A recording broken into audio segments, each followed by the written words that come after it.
So hello guys, welcome back to my channel knowledge of disease. और आज मैं आई हूँ एक टॉपिक के साथ जिसका नाम है हेपेटाइटिस ई। तो आज हम बात करने वाले हैं हेपेटाइटिस ई के बारे में।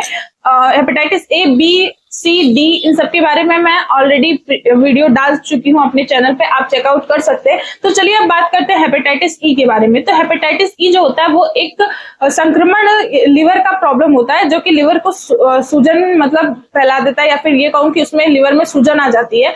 हेपेटाइटिस ई जो होता है वो 6 महीने के अंदर अपने आप सही हो जाता है, लेकिन और जो मतलब टाइप है हेपेटाइटिस के, मतलब हेपेटाइटिस ए, बी, ये सब नहीं सही होता है। ये एक दीर्घकालिक बीमारी बन जाता है जिसकी वजह से आपको ट्रीटमेंट करवाना पड़ेगा। लेकिन हेपेटाइटिस ई जो होता है वो अपने आप 6 महीने में ठीक हो जाता है। मतलब कि इसको हम ये कह सकते हैं कि ये फैटी लिवर या फिर कोई और लिवर सिरोसिस जैसी प्रॉब्लम नहीं होता है। ये सिर्फ एक नॉर्मल प्रॉब्लम होता है जिसमें लिवर का स्वेलिंग हो जाता है, वो कुछ महीनों बाद अपने आप ठीक हो जाता है।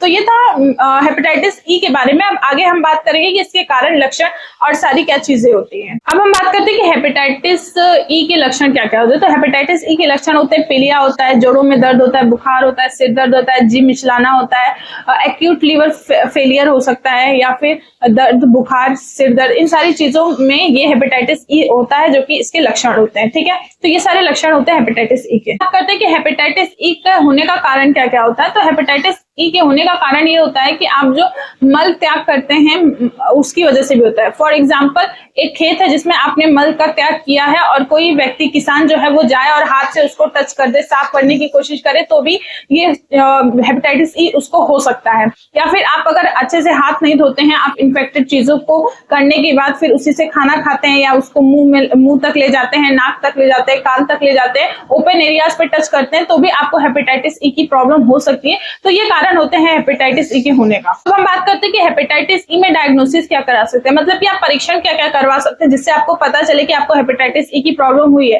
तो आप इसमें अपने स्टूल का जांच करवा सकते हैं, मतलब मल का जांच करवा सकते हैं, या खून की जांच करवा सकते हैं, मतलब ब्लड टेस्ट करवा सकते हैं। तो ये 2 जांच आप करवाएंगे तो आपको पता चल जाएगा कि आपको हेपेटाइटिस ई की प्रॉब्लम हुई है कि नहीं हुई है। अब हम बात करते हैं कि हेपेटाइटिस ई से बचने के तरीके, मतलब हम इसके प्रिवेंशन के बारे में बात करेंगे, मतलब इससे कैसे बचा जा सकता है। तो इसको बचने के लिए आप खुले में शौच ना करें, मतलब जहाँ ओपन एरिया है वहां पे आप लैट्रिन या फिर पेशाब ना करें, और करके आने के बाद आप अच्छे से हाथ धोइए। उससे हाथ धोने से आपके इन्फेक्शन नहीं होगा। फिर सब्जी जो लाते हैं, फ्रूट्स लाते हैं, उसको अच्छे से धो के खाइए, जिसकी वजह से आपको ये हेपेटाइटिस ई नहीं होगा।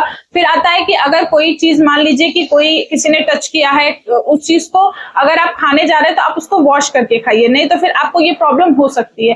फिर आता है पानी आप स्वच्छ इस्तेमाल करिए। नदी का बहता पानी हुआ या कोई भी ऐसा पानी मत यूज करिए जिसमें कि इन्फेक्शन ऑलरेडी हो। आप पानी को उबाल के पी सकते हैं, जिससे कि आप हेपेटाइटिस ई से बच सकते हैं। तो आज मैंने आपसे बात किया कि हेपेटाइटिस ई क्या होता है, इसके कारण, लक्षण, ट्रीटमेंट, सारी चीजें मैंने आपसे डिस्कस की। आई होप आपको वीडियो पसंद आई होगी और समझ में भी आया होगा। और अगर आपको वीडियो पसंद आई हो तो प्लीज इसको लाइक करिए, शेयर करिए और मेरे चैनल को सब्सक्राइब करिए। अब मिलते हैं नेक्स्ट वीडियो में, तब तक के लिए थैंक यू।